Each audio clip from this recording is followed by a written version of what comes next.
आप सभी विद्यार्थियों का बहुत बहुत स्वागत है। आज हम हमारी जो यूनिट एल्डिहाइड कीटोन है बीएससी 4 सेमेस्टर में, उसके आज हम एक लेक्चर नंबर 3 में हैं और यहाँ हम डिस्कस करने वाले हैं एल्डोल कंडेंसेशन रिएक्शन को। तो आपके सामने एल्डोल कंडेंसेशन रिएक्शन लिखी हुई है। क्वेश्चन लिखा है, क्वेश्चन क्या है? What is aldol condensation reaction, right it's mechanism. Aldol condensation reaction क्या है और उसके मैकेनिज्म को लिखिए। ये आज हम समझने वाले हैं आज के वीडियो में, ठीक है। तो ये एक बहुत ही इंपॉर्टेंट रिएक्शन है, आपके एग्जाम में पक्का पूछी जाएगी, ठीक है। इसके आने के चांसेस बनते हैं और बहुत ही इंपॉर्टेंट नेम रिएक्शन है, इसको अच्छे से आपने याद कर लेना है, ठीक है। तो क्या है ये रिएक्शन, चलिए समझते हैं। तो एल्डोल कंडेंसेशन रिएक्शन क्या है, उसका आंसर यहाँ पे लिखा हुआ है आपके सामने। It is the reaction between, मैं यहाँ पे इसको मार्क भी करते रहता हूं, it is the reaction between two aldehyde, ठीक है। तो ये एक रिएक्शन है किसके बीच में? दो एल्डिहाइड्स के बीच में। एल्डिहाइड हो सकते हैं, कीटोन हो सकते हैं, ठीक है। तो दो एल्डिहाइड या कीटोन्स के बीच में, या एल्डिहाइड और कीटोन के बीच में भी हो सकती है, नो प्रॉब्लम। तो ये एक रिएक्शन है किसके बीच में है? टू मॉलिक्यूल ऑफ एल्डिहाइड, ठीक है।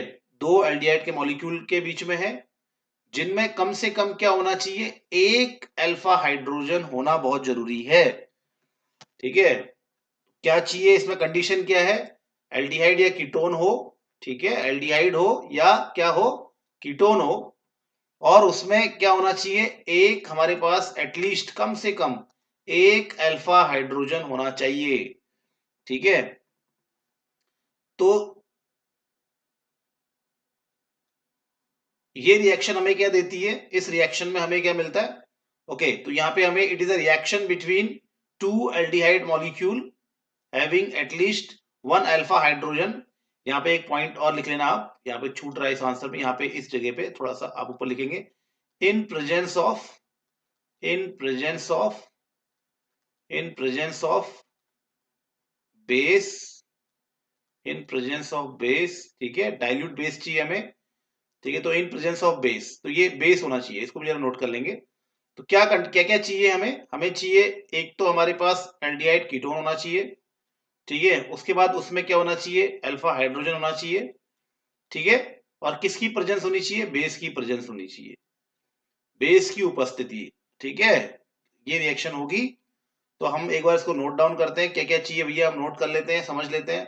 हमें चाहिए एल्डिहाइड नंबर 1, ठीक है, या कीटोन चाहिए, ये आप ध्यान रखना। दूसरा, हमें चाहिए अल्फा हाइड्रोजन, ठीक है, अल्फा हाइड्रोजन होना चाहिए। तीसरा क्या होना, क्या किसकी उपस्थिति चाहिए? बेस की उपस्थिति चाहिए, बेस होना चाहिए। तो ये तीन चीजें यहाँ पर बहुत इंपॉर्टेंट है, ठीक है। तीन चीजें हैं, इसको जरूर ध्यान रखिए। तो फर्स्ट है एल्डिहाइड होगा या कीटोन होगा, ये आपको दिखना चाहिए, ठीक है। दूसरा, इनमें क्या होना चाहिए? अल्फा हाइड्रोजन होना चाहिए। अल्फा हाइड्रोजन नहीं होगा तो फिर ये रिएक्शन नहीं होगी। और तीसरा, बेस की उपस्थिति होनी चाहिए, NaOH होना चाहिए या कुछ KOH होना चाहिए, डाइल्यूट बेस चाहिए हमें। तो ये हमारे पास तीन चीजें हैं। अब एल्डिहाइड कीटोन तो आप जानते ही हैं, एल्डिहाइड कीटोन किसको बोलते हैं, आप इसको जानते ही हैं। एल्डिहाइड कीटोन यानी कि C डबल बॉन्ड O जहां पे होगा, उसके अगर एक तरफ H है तो हम इसको एल्डिहाइड कहते हैं, ठीक है। और एक तरफ R होगा, एक तरफ H होगा, तो इसको हम क्या कहते हैं? दिस इज एल्डिहाइड, ठीक है। कीटोन किसको बोलते हैं? अगर CO के दोनों तरफ कार्बन की चेन है तो इसको क्या कहते हैं? कीटोन कहते हैं।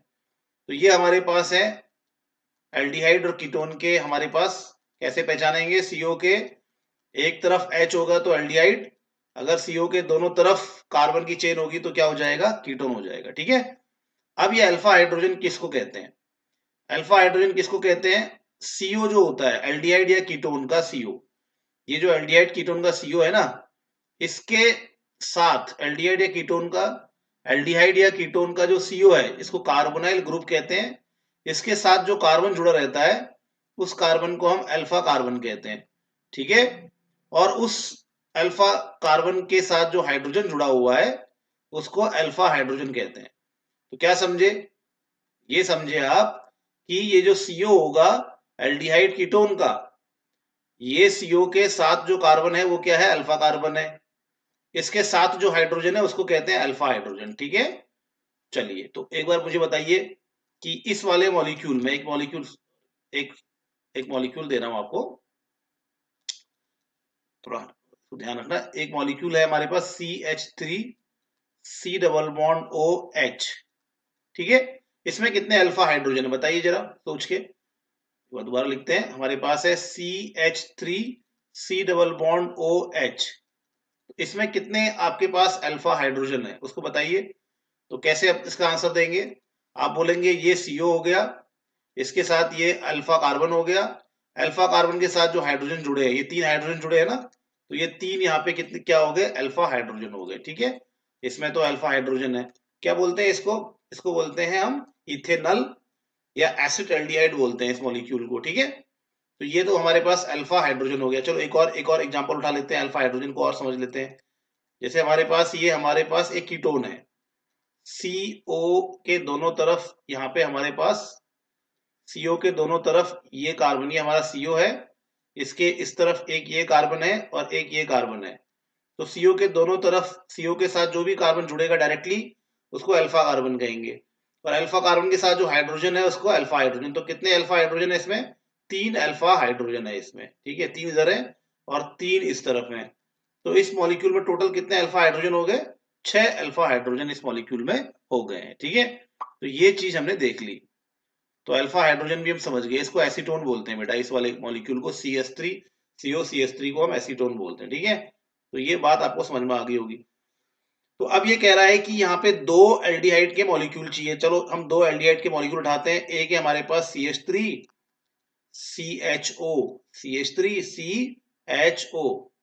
तो मैंने ये H को नीचे को बना दिया। ठीक है, तो आप समझ लीजिए मैंने क्या बनाया। तो मैंने बनाया CH3 एंड CHO। तो ये हमारा क्या हो गया, एक एल्डिहाइड हो गया। अगर ये कीटोन होता तो यहाँ पे CH3 होता, उसको नीचे को बनाता मैं। ठीक है, थोड़ा समझाने के लिए बना रहा हूं, आप भी ऐसे समझना। तो ये आपके पास क्या हो गया, ये आपके पास CH3CHO हो गया। अब क्या करेंगे, इसकी रिएक्शन हमें दूसरे CH3 के साथ करनी है, CH3CHO के साथ करनी है। तो ये हमारे पास CH3CHO है, इसके CHO को सादा बना लीजिए, कोई दिक्कत नहीं। इसको आपने, तो ये फर्स्ट मॉलिक्यूल है एल्डिहाइड का, ये दूसरा मॉलिक्यूल है एल्डिहाइड का। ठीक है, एक के CO को थोड़ा ओपन कर लीजिए ऐसे, और एक के CHO को कोई आपको जरूरत नहीं है, आप उसको नॉर्मल बना सकते हैं, कोई दिक्कत नहीं है। ठीक है, या आपकी मर्जी, आप उसको ऐसे ही बना लो जैसे बनता है। ठीक है, कोई प्रॉब्लम नहीं है, आप इसको ऐसे बना लो, कोई दिक्कत नहीं है, ऐसे करके बना लेंगे। ठीक है, ओके। तो ये हमारे पास क्या है, ये हमारे पास दो हमारे पास क्या है, एल्डिहाइड है। एक ये एल्डिहाइड है एंड एक ये एल्डिहाइड है, 2 एल्डिहाइड है हमारे पास। अब यहाँ पर क्या होगा, हमें क्या डालना है, बेस डालना है बच्चों। तो अब मैं इसमें बेस डालने वाला हूँ, इस रिएक्शन में मैं बेस डालूंगा। तो ये मैंने बेस डाल दिया NaOH। तो होता क्या है, अभी मोटा मोटा समझ लो, मैकेनिज्म नहीं बता रहा अभी। अभी आपने इसको जैसे मैं समझा रहा हूं वैसे समझने की कोशिश करनी है आपने। तो होता क्या है, जब रिएक्शन होती है तो ये जो 3H दिख रहे हैं यहाँ पे, इस वाले में 3H, इसके बात नहीं कर रहा मैं। जो सेकंड मॉलिक्यूल है आपका एल्डिहाइड, जो सेकंड एल्डिहाइड मॉलिक्यूल है या सेकंड कीटोन जो भी होगा, इसका जो ये आपका अल्फा कार्बन है, इस पे फोकस करना है आपने। तो इस वाले मॉलिक्यूल के अल्फा कार्बन पे फोकस करो, इस वाले मॉलिक्यूल के अल्फा कार्बन को देखो। ठीक है, तो अल्फा कार्बन के साथ कितने हाइड्रोजन जुड़े हैं, 3 हाइड्रोजन जुड़े हैं ना। तो मैं एक हाइड्रोजन को थोड़ा सा अलग दिखा बना लेता हूं। ठीक है, तो 3 हाइड्रोजन है, तो यहाँ पर मेरे पास 3 हाइड्रोजन है। तो ये मैं 3 हाइड्रोजन में से एक हाइड्रोजन को मैंने अलग से ऐसे दिखाना है। तो क्या करना है आपने, आपने क्या करना है, एक एल्डिहाइड बनाना है, उसका CO आप ऐसे बना लीजिए। ओके, अब दूसरा एल्डिहाइड लीजिए आप, उसका अल्फा हाइड्रोजन को ऐसे बना लीजिए। ठीक है, समझ गए होंगे। एक बार फिर समझ लो, एक एल्डिहाइड का CO खोल दो ऐसे, और दूसरे एल्डिहाइड का अल्फा हाइड्रोजन खोल लो ऐसे। अब क्या करना है आपने, ये जो अल्फा हाइड्रोजन है इसको O के साथ ले जाना है। जब रिएक्शन होती है तो रिएक्शन कैसे होती है, एक एल्डिहाइड का जो CO होता है, दूसरे एल्डिहाइड का अल्फा हाइड्रोजन इस CO के O के साथ इस तरह से क्या करता है, यहाँ मूव कर जाता है।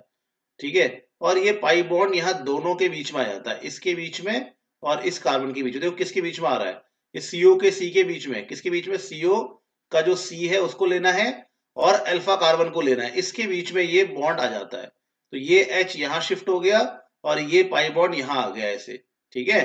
तो दोबारा समझ लो क्या करा मैंने क्या करा, एक एल्डिहाइड का सीओ ले लेना है और दूसरे एल्डिहाइड का क्या ले लेना है, अल्फा कार्बन से जो हाइड्रोजन जुड़ा है उसको ले लेना है। ये अल्फा हाइड्रोजन को यहाँ इस O के साथ भेज देना है और ये पाई बॉन्ड को यहाँ बॉन्ड के रूप में ले आना है। तो क्या यहाँ पे प्रोडक्ट बनेगा, उस प्रोडक्ट को देखो। तो क्या प्रोडक्ट बनेगा, CH3 बनेगा, ये CH3 है भैया, ये वाला CH3 यहाँ आ गया, ठीक है, बॉन्ड। फिर ये वाला CO का, ये वाला CO देखो मैं दिखा रहा हूँ आपको, ये वाला जो CO है ना, ये CO का ओ, मैं एक बार इसको ऊपर वाले को इरेज कर देता हूँ, फिर इन दो आपको इसको हटा देते हैं हम, ठीक है।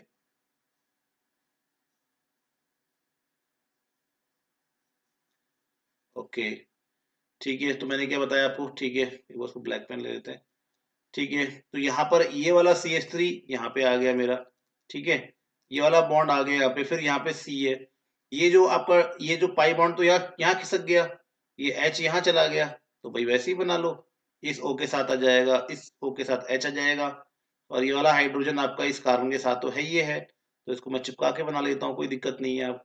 और ये बॉन्ड आ गया यहाँ पर, ये वाला बॉन्ड जो है ना, ये वाला बॉन्ड, ये इस बॉन्ड को मैंने यहाँ दिखा दिया, ठीक है।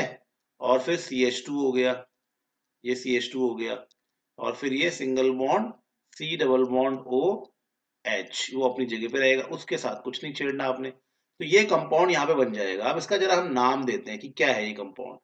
इस कंपाउंड को आप देखो, इसमें क्या होता है, CO जहाँ पे होता है, मैं आपको यहाँ पे इसको ऐसे दिखाता हूँ, ये CO जहाँ पर होता है, CO के साथ जो कार्बन जुड़ा होता है वो अल्फा कार्बन कहलाता है, ठीक है।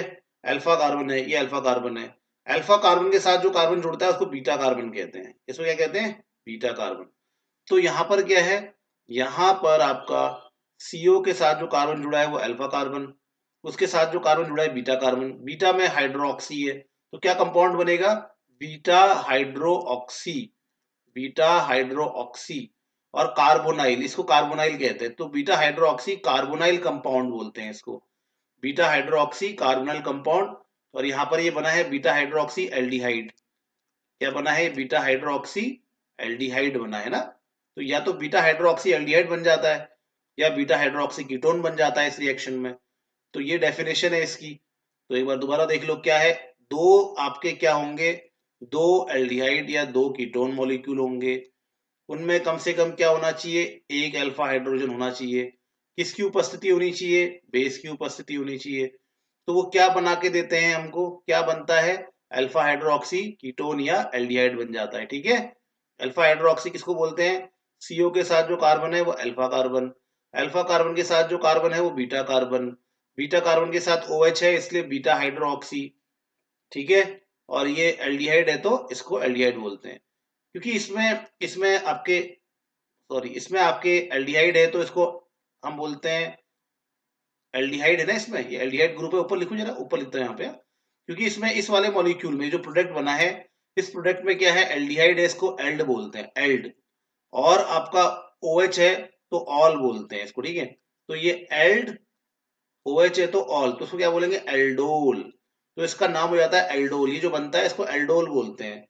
कीटोन बनेगा तो कीटोल बोलेंगे इसको, क्योंकि कीटोन है तो कीट, और एल्डिहाइड अल्कोहल है तो ऑल, ठीक है। फिर समझ लो क्यों बोला मैंने, तो एल्डिहाइड है तो क्या बोलेंगे, एल्डिहाइड फंक्शनल ग्रुप है तो एल्ड बोलेंगे, और OH है, अल्कोहल है तो ऑल बोलते हैं।